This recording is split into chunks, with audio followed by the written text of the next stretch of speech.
entanglements, and ultimately the fiery collapse of the cities of the plain. We're going to begin by dropping right into this incredibly haunting question posed by the patriarch Abraham to God. He asks, "Wilt thou also destroy the righteous with the wicked?" I mean, it's the ultimate moral dilemma, right? Would you destroy the innocent along with the guilty? It's a powerful, desperate plea that sets the stakes for the cataclysm we're about to explore.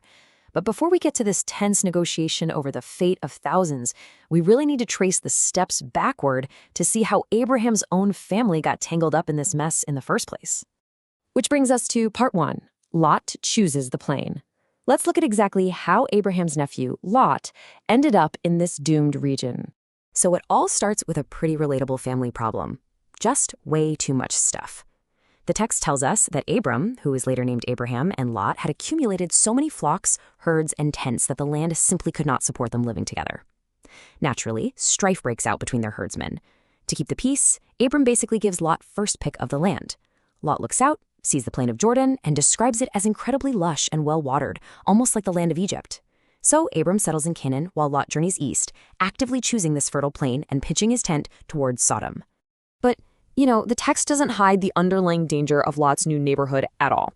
It explicitly establishes right away in Genesis chapter 13 that despite the gorgeous real estate and the obvious agricultural appeal, the men of Sodom were exceedingly wicked and sinners before the Lord.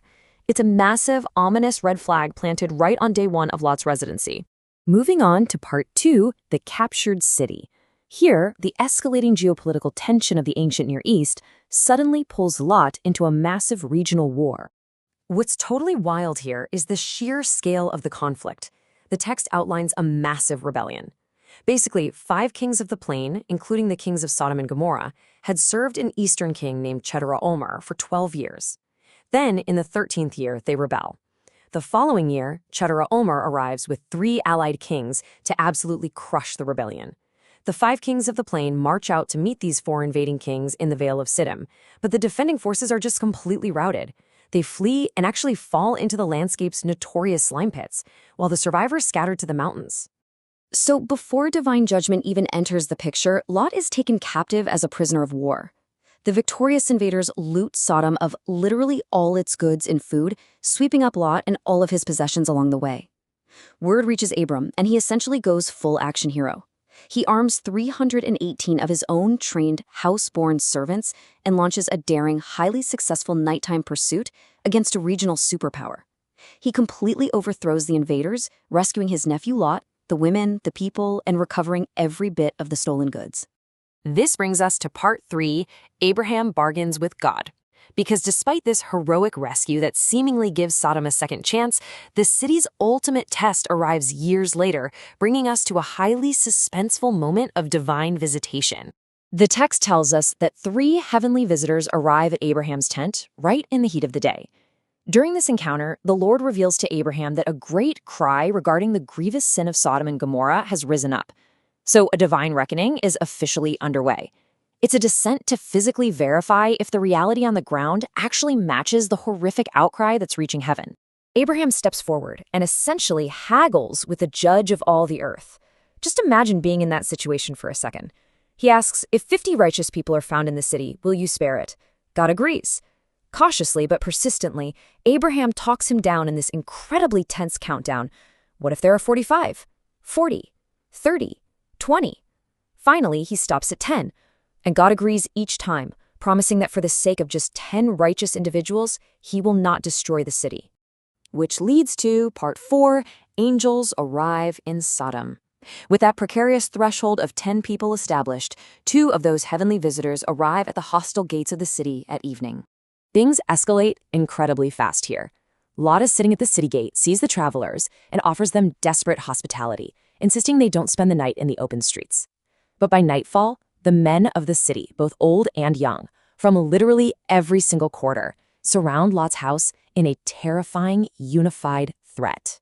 In a shocking display of absolute hostility, the mob demands that Lot surrender his guests, so they can know them. Lot steps outside, shuts the door behind him, and begs them not to act so wickedly. He even makes a horrifying counteroffer of his own 2 virgin daughters to appease the crowd, an offer the mob aggressively rejects. They nearly break down the door, but the angels reach out, pull Lot back inside, and miraculously strike the entire mob with blindness, so they just weary themselves trying to find the entrance. With the city's complete wickedness confirmed beyond a shadow of a doubt by this mob, the angels turn to Lot. By morning, they literally take hold of his hand, his wife's hand, and his daughter's hands, physically pulling them out of the city limits. They issue 3 strict urgent commands. 1. Escape for your life. 2. Do not look behind you and do not stop anywhere in the plain. And 3. Flee straight to the mountains. And now, Part 5, Fire, Brimstone, and Salt. We finally reach the terrifying climax of the text, an event of total annihilation that has echoed through history. Incredibly, even in the face of a literal apocalypse, Lot hesitates. Terrified that some evil will overtake him in the mountains, he actually negotiates with the angels to flee to a tiny, nearby settlement instead. He calls it a little one, which actually becomes its name, Zor. The angel grants this concession, expressly stating that he cannot do anything to Sodom until Lot safely arrives. The very moment the sun rises and Lot enters Zoar, the judgment falls. The ancient text vividly and impartially describes the cataclysm, stating that brimstone and fire rained down upon Sodom and Gomorrah from the Lord out of heaven. It was an utter overthrow. The cities, the entire plain, all the inhabitants, and everything growing on the ground were just completely wiped out. Now, despite the strict procedural instructions we talked about, Lot's wife looks back at the destruction behind them.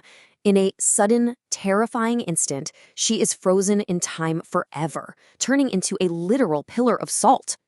Meanwhile, from his distant, safe vantage point, early the following morning, Abraham peers down into the valley toward the places he had negotiated for just the day before. He doesn't see cities. He doesn't see the lush, Egypt-like plain Lot had originally chosen. He witnesses only thick smoke billowing up from the land, like the smoke of a massive furnace, visually confirming the total and absolute erasure of the cities. But wait, we're at Part 6, the cave aftermath. Because this explainer doesn't actually end with the fire. The text concludes with a deeply disturbing epilogue hidden high up in the mountains. Overcome by an intense fear of remaining in the little city of Zoar, perhaps terrified the destruction would spread, Lot finally fulfills the angel's original command to head to the mountains. He retreats completely from civilization, choosing to live entirely isolated in a cave with his 2 surviving daughters. It's a stark, brutal portrait of the lingering psychological damage of the event. What follows next is incredibly dark.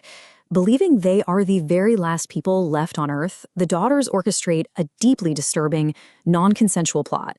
Over 2 consecutive nights, they heavily intoxicate their father to sleep with him.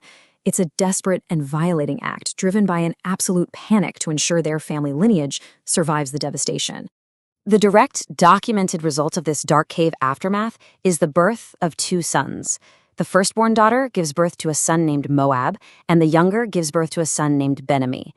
The Genesis text specifically identifies these 2 children as the founding fathers of the Moabites and Ammonites, tribes you might actually recognize as having long, complex, and often adversarial histories with the Israelites later on. So, considering the calculated haggling of Abraham, the terrifying, fiery judgment that fell upon the plain, and the desperate, disturbing measures taken for survival in a dark cave, what does this ancient narrative leave you pondering about human nature, divine justice, and the sheer, raw will to survive? That is it for this explainer. Keep questioning, and we'll catch you next time.